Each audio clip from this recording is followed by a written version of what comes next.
ईमानदारी से पालन करके जनजीवन को बचाने का प्रयास करें। आपने समय दिया, इसके लिए बहुत बहुत धन्यवाद। अब मैं अनुरोध करना चाहता हूं प्रदेश कांग्रेस अध्यक्ष और शिक्षा मंत्री आदरणीय गोविंद सिंह डोटासरा जी से, वो अपनी बात कहें। नमस्कार माननीय मुख्यमंत्री जी, माननीय चिकित्सा मंत्री जी, कटारिया साहब, राठौड़ साहब, पूनिया जी, तमाम मंत्रिमंडल के साथीगण, तमाम विधायकगण, जनप्रतिनिधिगण और अधिकारीगण।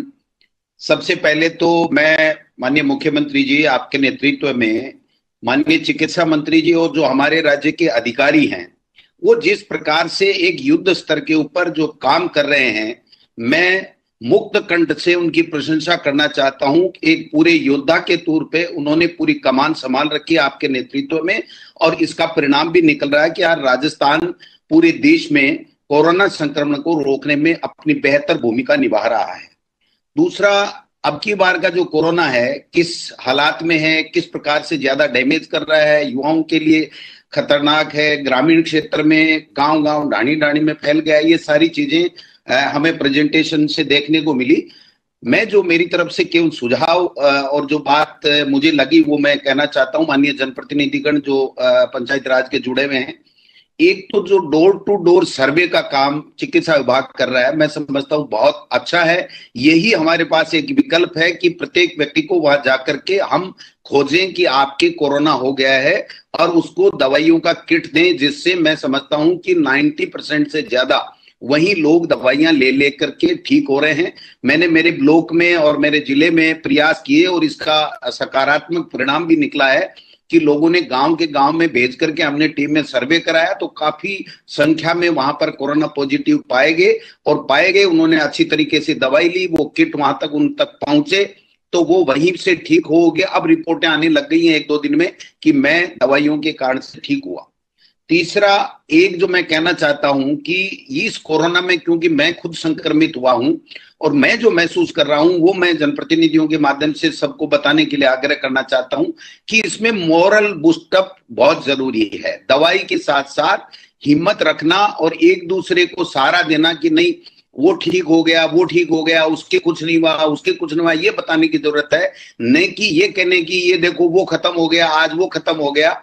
तो मैं समझता हूं कि ये जो मॉरल बूस्टअप का जो काम हम जनप्रतिनिधि जो सरपंच और पंच और जितने भी लोग कर सकते हैं वो इस मौके पे उसका ज्यादा से ज्यादा करें।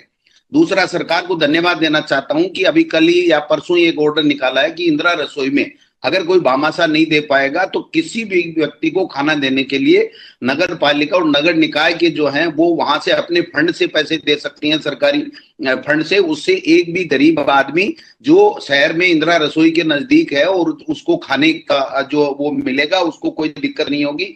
तीसरा, एक सरकार ने जो पेंशनर्स हैं उनके लिए भी एक अच्छी व्यवस्था की है कि आपको कोऑपरेटिव डिपार्टमेंट से उपभोक्ता भंडार से वो लेने की जरूरत नहीं है, एनओसी लेने की जरूरत नहीं है, आपको कहीं से भी मिल रही है वहां आप लीजिए, डायरी में लिखाइए और आपको वो पैसे मिलेंगे। तो ये भी सरकार ने एक अच्छी व्यवस्था कर दी, वरना पेंशनर्स को एनओसी के लिए भटकना पड़ता था, पूरे दिन बैठे रहते थे। तो ये भी एक सरकार ने अच्छी कर दी। इसका भी प्रचार प्रसार हमको सबको बताना चाहिए कि भाई अभी आपको कोई तरह की दिक्कत नहीं है, आप कहीं से भी खरीद लीजिए और खरीद करके अपना इलाज करा लीजिए।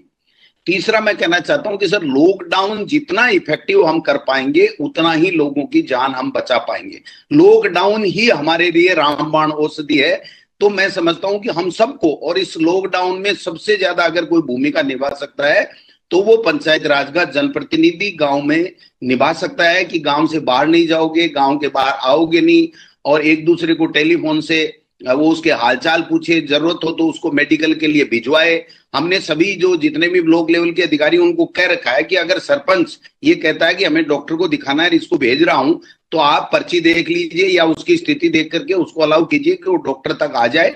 तो मैं समझता हूं सरपंचों की और जनप्रतिनिधि जो प्रधान हैं, जो जिला प्रमुख हैं, उनकी बहुत बड़ी भूमिका, क्योंकि ग्रामीण परिवेश में उनकी बात को प्रभावी तरीके से माना जाता है और एक एमएलए या एमपी पूरे जिले में या पूरे ब्लॉक में अपनी बात उतने बेहतर तरीके से नहीं कह सकता, कम्युनिकेशन गैप हो जाता है। तो ग्राम पंचायत के सरपंच साहिबान से आग्रह करूंगा और प्रधानों से आग्रह करूंगा कि वो ज्यादा से ज्यादा उस चीज को, लॉकडाउन को हमें बेहतर तरीके से लागू करवाना है जो सरकार के दिशा निर्देश है।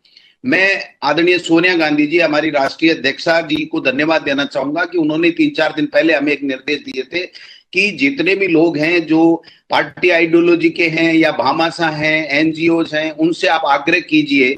और माननीय मुख्यमंत्री जी का टेलीफोन आया था कि मैडम ने मुझे वीसी में इस तरह के निर्देश दिए हैं। तो उसके बाद में मुख्यमंत्री जी, हमने तमाम जिलाध्यक्षों से, ब्लॉक अध्यक्षों से, एनजीओ से बात की और उसका बहुत अच्छा परिणाम निकला। उदाहरण के तौर पे मेरे यहाँ पर एम्बुलेंस भी मिली है। मेरे यहाँ पर 25 कंसंट्रेटर विदेश से ला करके एक अनिल धीमा जी हैं जो गुंगारा के हैं, उन्होंने कल ही जिला कलेक्टर को दिया है। तो काफी लोग आ रहे हैं। कल मुख्यमंत्री सहायता कोष में सालासर बालाजी परिवार ने 21 लाख रुपए दिए हैं। दूसरे लोग भी कह रहे हैं 1 करोड़ रुपए। हमारे जो कोचिंग और स्कूलों के इंस्टीट्यूट जो सीकर में है उन्होंने जिला कलेक्टर को दिए हैं, व्यापारियों ने दिए हैं। तो मैं समझता हूं कि इसका बहुत बड़ा एक इम्पैक्ट गया। और मैं आग्रह करना चाहता हूं कि सोनिया गांधी जी की एक ही बात है कि हम ज्यादा से ज्यादा लोगों को मोटिवेट करें, ज्यादा से ज्यादा लोगों की जान कैसे बचे, इसके लिए जो संसाधन हमारे पास में है उन संसाधनों का हम बेहतर उपयोग इस समय इस कोरोना महामारी से लोगों को बचाने के लिए करें।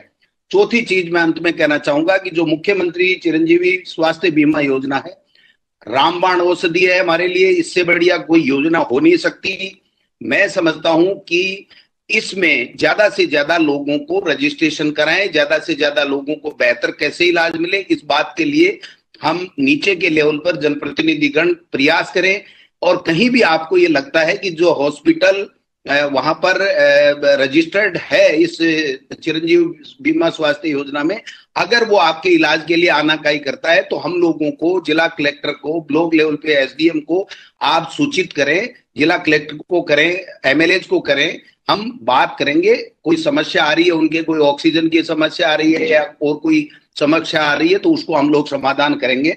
मैं तो इतना ही निवेदन करना चाहता हूं कि सर ज्यादा से ज्यादा लॉकडाउन को हम प्रभावी बनाएंगे। तो ये प्रभावी बनाने का काम अगर कोई कर सकता है तो आज की वीसी में जिन जनप्रतिनिधियों को आपने जोड़ा उनसे बेहतर कोई नहीं कर सकता।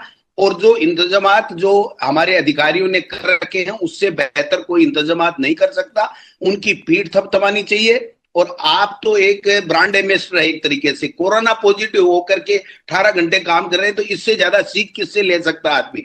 तो हम सबको एक मोटिवेशन मिलता है। और मैं तो कहता हूं, मैं एक दिन 24 घंटे या 48 घंटे तो थोड़ा सा उदास रहा कि मेरे कोरोना हो गया, उसके बाद में आज तक किसी तरह की कोई भय नहीं रहा। दवाई जो बताते हैं ले लेते हैं, जो प्रिकॉशन बताते हैं ले लेते हैं। और मेरे इलाके में और तमाम लोगों से बराबर संपर्क में रहता हूं, उनको मोटिवेट करता रहता हूं कि भैया कोई चिंता करने की जरूरत नहीं है, ये दवाई लीजिए। और कोई ऑक्सीजन अगर आपका लेवल गिरे तो आप इलाज के लिए हॉस्पिटल आ जाइए, हम आपकी मदद करेंगे। और मैं समझता हूं इससे बहुत अच्छे तरीके से काम हमारे सरकार में हो रहा है। तो मैं ज्यादा कोई बात नहीं करके सबने अपनी अपनी बात कही है। यही 5-7 चीजें हैं जो मॉरल बूस्टअप के लिए, डोर डोर सर्वे के लिए, दवाइयों के लिए, लॉकडाउन की सख्ती से पालना के लिए, और जो भामाशाह एनजीओ जो सोर्सफुल पर्सन है, हमारी पार्टी की विचारधारा रखने वाले लोग हैं, चाहे एमएलए साहब हैं, एमएलए साहिबान के जो जानकार हैं, तो मैं समझता हूं उनको सबको मोटिवेट करके हम ज्यादा से ज्यादा इस संकट की घड़ी में सहयोग कराएं। इन्हीं के साथ में आपने समय दिया और बहुत अच्छी वीसी रही सीएम साहब। ये बहुत अच्छा आपका विचार था कि जनप्रतिनिधि से जुड़ करके हम अपील करें कि कैसे इस संक्रमण से लोगों को बचाएं, और मैं समझता हूं कि हम सफल होंगे। धन्यवाद। जय हिंद, जय भारत। अब मैं अनुरोध करना चाहता हूं स्वायत्त शासन मंत्री आदरणीय शांति धारीवाल जी से कि वो अपनी बात कहें। आदरणीय शांति धारीवाल साहब। नमस्कार साहब। आदरणीय मुख्यमंत्री जी और प्रतिपक्ष के तीनों बड़े नेता